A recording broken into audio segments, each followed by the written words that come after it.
ہمارے اسلامی جمہوریہ پاکستان کی قومی اسمبلی اور سینٹ میں ایک بل پاس ہوا، اللہ، اگر آپ اس کے مندرجات پڑھتے جائیں سر شرم سے جھک جاتا ہے۔ یہ اسلامی جمہوریہ پاکستان میں یہ ہوا ہے، اور اس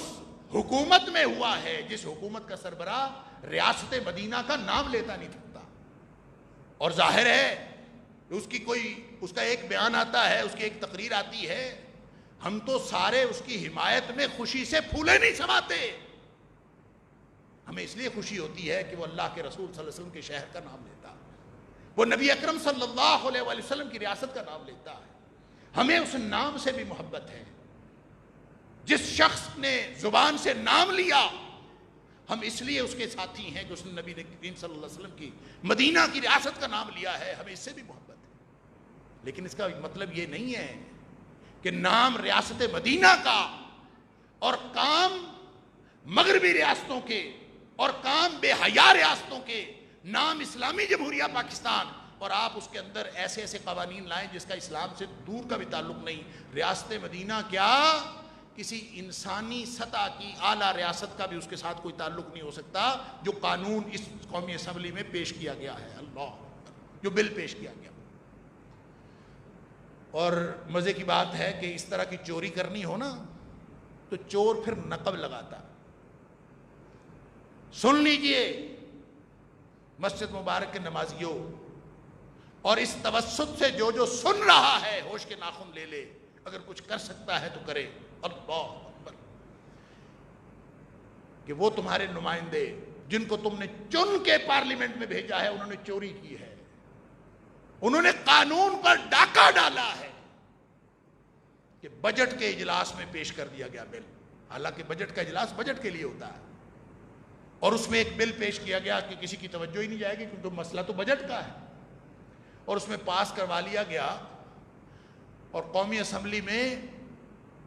اپوزیشن بھی ساتھ ہے، حکومت بھی ساتھ ہے، یعنی اس حمام میں سارے ننگے ہیں، سارے ویسے یوں لگتا ہے کہ پاکستان میں جنگ جاری ہے جماعتوں کے درمیان، لیکن جب بات ہو بے دینی کی، جب بات ہو بے حیائی کی، جب بات ہو اس ملک پاکستان کے اسلامی کلچر کو ختم کرنے کی، جب بات ہو ہمارے معاشرتی نظام کو کولیپس کرنے کی، اس کو زوال کا شکار کرنے کی، سارے اکٹھے۔ جب سینٹ میں گیا ہے تو پتہ چلا سینٹ میں صرف چند لوگوں نے اس کے اوپر بات کی ہے، اور وہ بھی اس میں جمعیت علماء اسلام کے چند سینیٹر شامل ہیں، جماعت اسلامی کے ایک سینیٹر شامل ہیں، مرکزی جمعیت اہل حدیث کے 2 سینیٹر شامل ہیں، ان 4-5 لوگوں کے علاوہ کسی نے اس کے خلاف بات نہیں کی، اللہ اکبر۔ ابھی وہ کہتے ہیں کسی ٹیکنیکل وجہ پر کی بنیاد پر وہ واپس ہوا ہے قومی اسمبلی کو،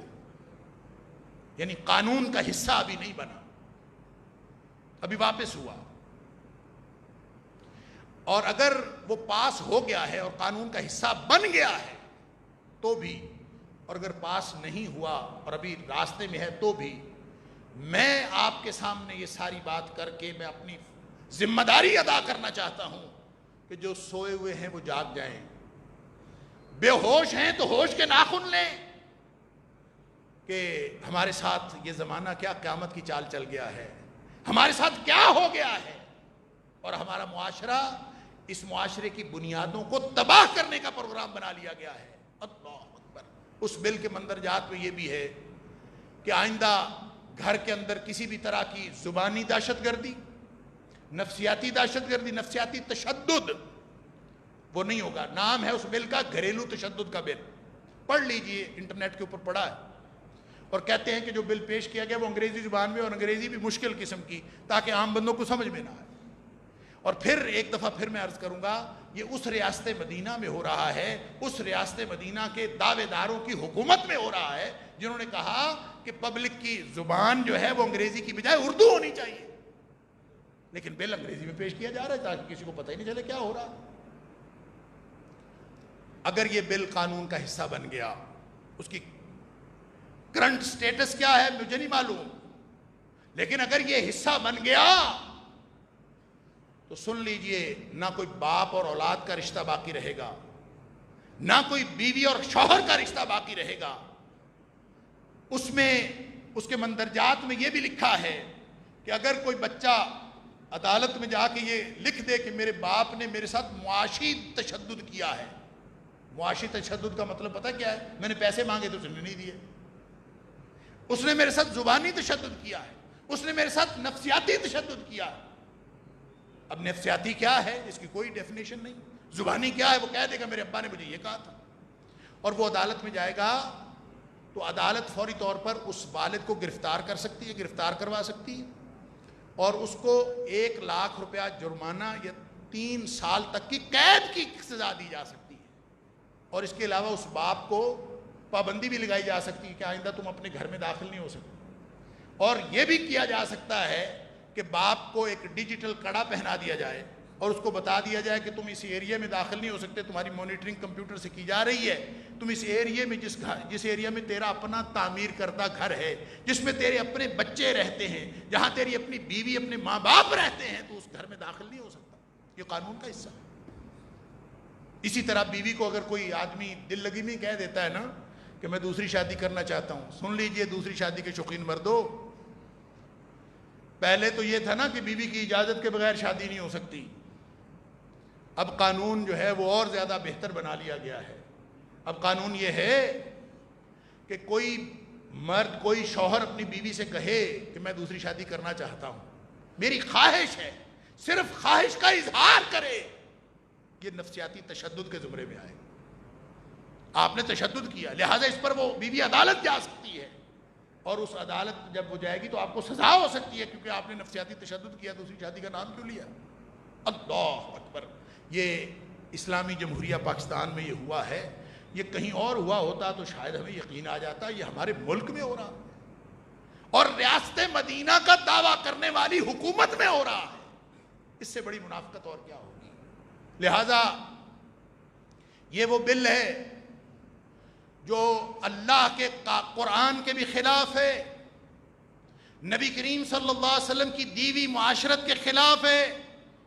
انسان کی جو فطری ضرورت اور احتیاج ہے اس کے بھی خلاف ہے.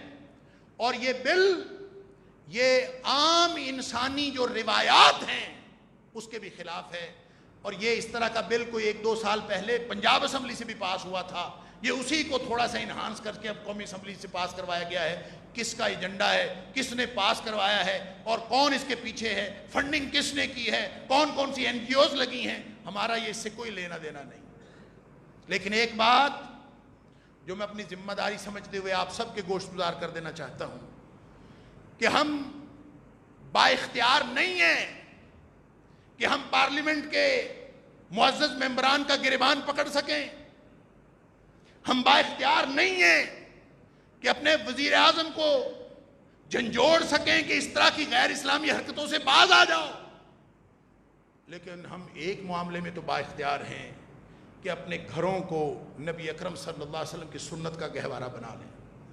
ہم اپنے گھروں کو اس معاشرت کا گہوارہ بنا لیں جو نبی اکرم صلی اللہ علیہ وسلم دے کے گئے تھے.